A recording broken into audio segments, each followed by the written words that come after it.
हर हर महादेव। शिव महापुराण पहला अध्याय। पापनाशक साधनों के विषय में प्रश्न। जो आदि से लेकर अंत में है, नित्य मंगलमय है, जो आत्मा के स्वरूप को प्रकाशित करने वाले हैं, जिनके 5 मुख है, और जो खेल खेल में जगत की रचना, पालन और संहार तथा अनुग्रह एवं तिरोभाव रूप 5 प्रबल कर्म करते हैं, अजर अमर उमापति भगवान शंकर का मैं मन ही मन चिंतन करता हूँ। व्यास जी कहते हैं, धर्म का महान क्षेत्र जहाँ गंगा यमुना का संगम है, उस पुण्यमय प्रयाग जो ब्रह्मलोक का मार्ग है, वहाँ एक बार महातेजस्वी महाभाग महात्मा मुनियों ने विशाल यज्ञ का आयोजन किया। उस ज्ञान यज्ञ का समाचार सुनकर पौराणिक शिरोमणि व्यास जी के शिष्य सूत जी वहाँ मुनियों के दर्शन के लिए आए। सूत जी का सभी मुनियों ने विधिवत स्वागत व सत्कार किया तथा उनकी स्तुति करते हुए हाथ जोड़कर उनसे कहा, हे सर्वज्ञ विद्वान रोमहर्षण जी, आप बड़े भाग्यशाली है। आपने स्वयं व्यास जी के मुख से पुराण विद्या प्राप्त की है। आप आश्चर्य स्वरूप कथाओं का भंडार है। आप भूत भविष्य और वर्तमान के ज्ञाता है। हमारा सौभाग्य है कि आपके दर्शन हुए। आपका यहाँ आना निरर्थक नहीं हो सकता। आप कल्याणकारी है।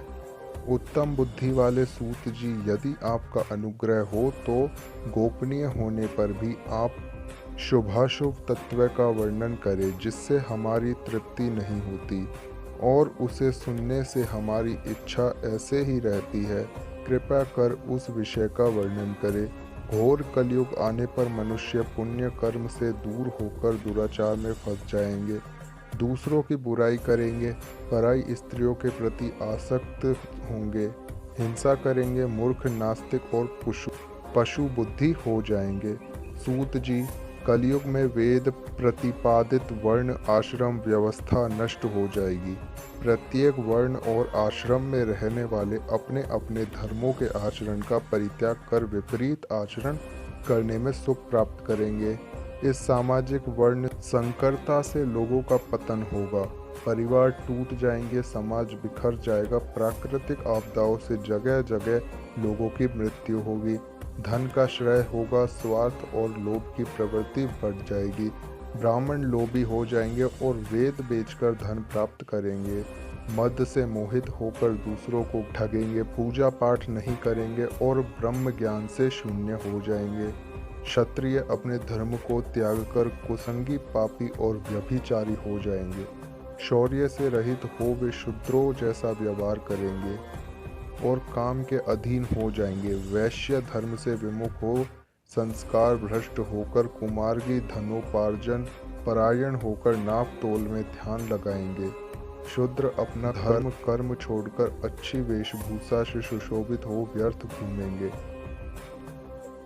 वे कुटिल और ईर्ष्यालु होकर अपने धर्म के प्रतिकूल हो जाएंगे, कुकर्मी और वाद विवाद करने वाले होंगे। वे स्वयं को कुलीन मानकर सभी धर्मों और वर्णों में विवाह करेंगे। स्त्रियां सदाचार से विमुख हो जाएगी। वे अपने पति का अपमान करेगी और सास ससुर से लड़ेगी, मलिन भोजन करेगी। उनका शील स्वभाव बहुत बुरा होगा। सूत जी, इस तरह जिनकी बुद्धि नष्ट हो गई है और जिन्होंने अपने धर्म का त्याग कर दिया है, ऐसे लोग लोक परलोक में उत्तम गति कैसे प्राप्त करेंगे? इस चिंता से हम सभी व्याकुल है। परोपकार के समान कोई धर्म नहीं है। इस धर्म का पालन करने वाला दूसरों को सुखी करता हुआ स्वयं भी प्रसन्नता से अनुभव करता है। यह भावना यदि निष्काम हो तो कर्ता का हृदय शुद्ध करते हुए उसे परम गति प्रदान करती है। हे महामुने, आप समस्त सिद्धांतों के ज्ञाता है। कृपा कर कोई ऐसा उपाय बताए जिससे इन सबके पापों का तत्काल नाश हो जाए। व्यास जी कहते हैं, उन श्रेष्ठ मुनियों की यह बात सुनकर सूत जी मन ही मन परम श्रेष्ठ भगवान शंकर का स्मरण करके उन्हें इस प्रकार बोले।